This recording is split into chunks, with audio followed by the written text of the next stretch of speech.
Talk about Sophie Cunningham making some comments about WNBA fans, what she believes fans may not have right about WNBA players, and how a lot of fans feel about, I would assume, hard plays, aggressive plays. I'm not quite sure. The WNBA thought it was untouchable. It believed its biggest star was safe. Then the numbers arrived, delivered by a legend, proving that Caitlyn Clark's departure isn't just possible, it's a financial inevitability. An undeniable truth has emerged, the writing is on the wall. Forget loyalty, this is about astronomical sums that could reshape women's basketball forever. One star's future now lies clearly beyond the WNBA's reach. Sophie Cunningham's recent controversial remarks only highlight the turbulent waters the league faces, adding fuel to an already explosive situation, one that could drive key players to look for the nearest exit. Last year had volunteered to join the Fever as Caitlyn Clark's enforcer. And that's Angel McCautry. She played in the league forever. She's 39 years old now. And really good player. I mean, a 6-time All-Star, 2-time scoring champ. Averaged 18.6 points a game in her career. And she makes some comments about Project B that's very interesting. And I think she's saying the quiet part out loud, that some players may forego The seismic shift comes from a shadowy new force, Project B, poised to upend the entire landscape of women's professional basketball. This isn't just another league, it's an economic earthquake, promising sums that dwarf anything the WNBA has ever offered. Forget incremental raises or contract negotiations. Project B is swinging for the fences, aiming to lure away the very best talent with unimaginable wealth. Its arrival threatens to trigger an exodus, a mass departure of players seeking life-changing financial security, starting with the league's most marketable stars. WNBA, not unrivaled, the W, in order to play in this new league. She also squashes the myth about, players have talked about, I want to be able to stay in the States. I don't want to go overseas, blah, blah, blah. She says that's kind of BS. That sounds like a negotiating tactic is what it is. So, Sophie Cunningham, let's check this out. I'm not just speaking for myself. I think I'm speaking on behalf of probably the whole league, that when people see us competing and trying to fight to do anything it takes to win, because this is a hard league. Former WNBA All-Star and bona fide legend Angel McCautry didn't just hint at the truth. She laid out the cold, hard facts with unflinching clarity. Her insights deliver a devastating blow to the WNBA's narrative, exposing the harsh economic realities players face when deciding where to play. McCautry, who even volunteered to act as Caitlyn Clark's enforcer last season, speaks from experience, having witnessed the league's financial limitations firsthand throughout her storied career. She pulls back the curtain, revealing the massive gap between current pay and the future being dangled before Sophie these Cunningham, athletes. let's check this out. I'm not just speaking for myself. I think I'm speaking on behalf of probably the whole league, that when people see us competing and trying to fight to do anything it takes to win, because this is a hard league, that they automatically think that's what you're like off the court. People need to get to know us players more, and I think if they do, they fall in love with us. And so not judging the competitive side of us compared to our off court. Just wondering, do fans do that? Because I don't. I never one time have I seen somebody's play and been like, they must be real nasty off the court. They must be real. The contrast in earnings is nothing short of staggering. Take the WNBA maximum contract, a mere $90,000 for top-tier players, a sum that barely registers in the world of professional sports.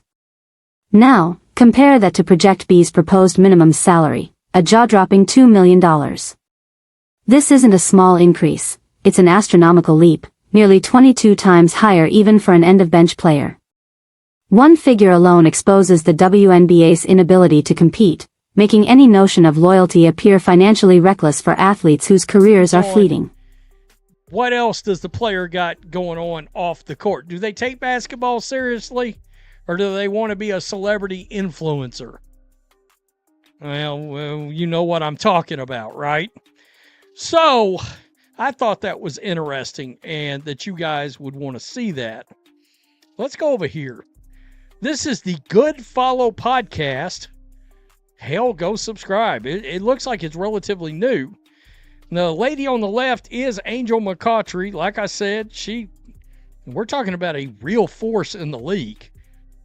5-time All-Star, 2 times. But the money doesn't stop at salaries. Project B sweetens the deal with something virtually unheard of in established leagues: equity.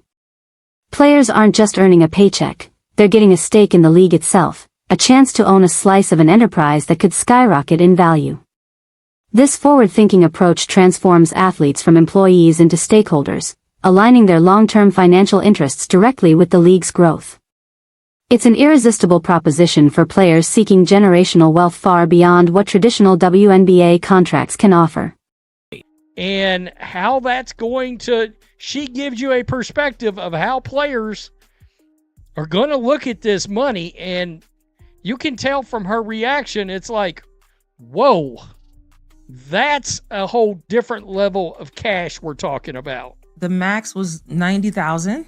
I mean, even just say, like, you haven't been playing the league for, what, 1-2 years or something? Yeah. Yeah, that's fine. Let's just even talk now. You're a current Okay, I'm a current player. These players are making max $250. Now I'm making $250, then $90. And let's see, $5 million, $2 million. I mean, guys, you do the math. Who's going to turn that down? And then I have a chance to have equity in this league. McCoughtry didn't mince words, asking the question on everyone's mind. If you're going to earn $5 million, why put your body through the grind of the WNBA? This isn't mere rhetoric, it's a fundamental challenge to the league's value proposition. Why endure the grueling schedule, the physical toll, and the comparatively modest pay when an alternative offers such immense financial security? Her blunt assessment forces every WNBA player, especially those with star power capable of moving markets, to seriously reevaluate their priorities. 90. And let's see, $5 million, $2 million. I mean, guys, you do the math. Who's going to turn that down? And then I have a chance to have equity in this league, and this league could possibly grow. I mean, Project B, aka Project B, let's get it. Yeah.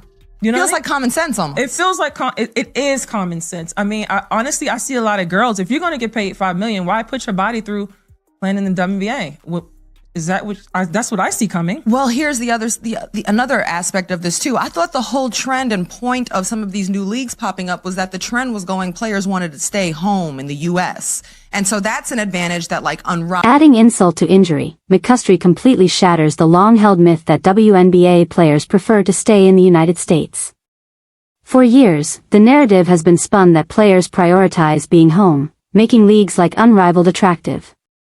But McCoughtry calls it out. This manufactured preference is largely a negotiating tactic, a convenient story that conveniently ignores the pursuit of truly life-changing money. The truth?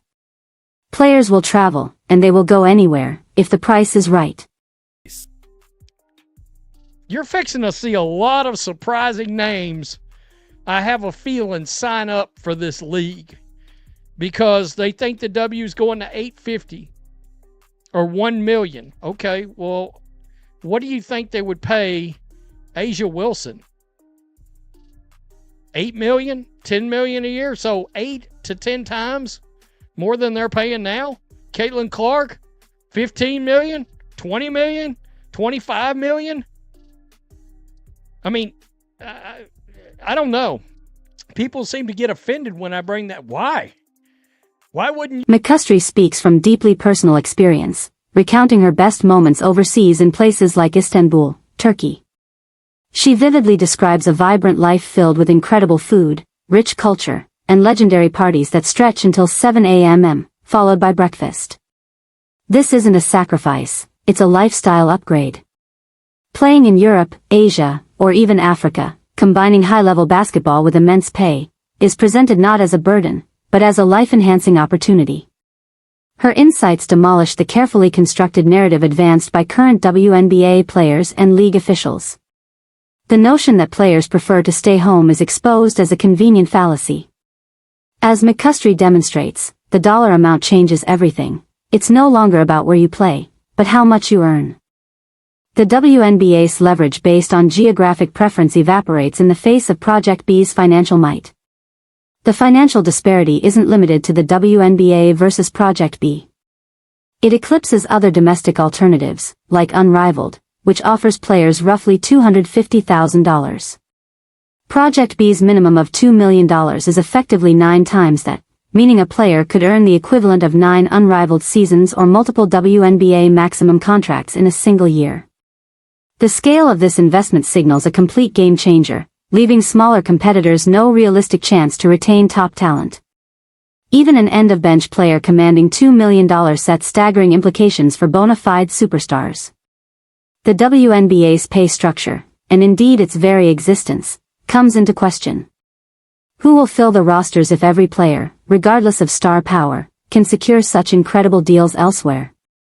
This threatens to hollow out the league, removing the talent and excitement that draw fans, and potentially accelerating its ultimate demise if drastic changes aren't made. Now, consider the true game changers. If an average player can earn $2 million, a star like Asia Wilson could command $8 million, or perhaps $10 million, per year from Project B. This isn't just more money, it's 8 to 10 times her current WNBA earnings. Figures like these create a moral imperative for agents and players to reevaluate their career paths. Then there's Caitlyn Clark, the biggest name in women's basketball, a transcendent talent whose presence has energized the WNBA. McCuskey's projections for Clark are jaw-dropping: $15 million, $20 million, even $25 million per year. These numbers aren't just figures, they're statements, representing wealth that would transform her life and legacy, far beyond what the WNBA could ever offer in its current state. Her exit would deal a devastating blow to the league. To contextualize Clark's potential earnings with Project B, a conservative estimate of $20 million annually would let her earn twice her expected Nike income in roughly 3 years, instead of 8. This level of financial security through playing basketball is unprecedented and irresistible, exposing the WNBA's fundamental problem. It cannot offer comparable futures for its most valuable assets, forcing them to consider external opportunities. The domestic stay-home argument, championed by players like Nafi Sakir and Breanna Stewart for leagues like Unrivaled, is exposed as a smokescreen. McCuskey's candid remarks confirm what many suspected: it's not about staying put, it's about the money. Players won't forego millions to remain in the U.S., when lucrative, enjoyable overseas opportunities exist. Amid this looming financial crisis, internal controversies further destabilize the league. Sophie Cunningham's inflammatory comments about fans, suggesting they misjudge players based on aggressive on-court play while overlooking true off-court personalities, sparked significant backlash. While she argued for understanding, her tone risked alienating a crucial fan base already grappling with perceptions of the league. Cunningham distinguishes between competitive intensity and truly dirty play, but her initial blanket statements only added friction, highlighting the disconnect between players' self-perception and public opinion. The combination of these factors, the astronomical pull of Project B, the debunking of the stay-home myth, and internal divisions amplified by player-fan controversies, creates a perfect storm. Leaving the WNBA for unprecedented riches becomes not just viable, but overwhelmingly logical for athletes with the star power to command top-dollar contracts. The league now faces an existential threat unlike anything in its history. Can it adapt, drastically improve player compensation, and mend internal divisions to retain its brightest stars? Or will multi-million-dollar contracts and global opportunities prove too enticing, leading to a mass exodus that leaves the league a shadow of its former self? The imminent departure of players like Caitlyn Clark, driven by irresistible financial realities, isn't just a possibility, it feels like an unavoidable reality, confirmed by the numbers poised to rewrite the future of women's basketball forever.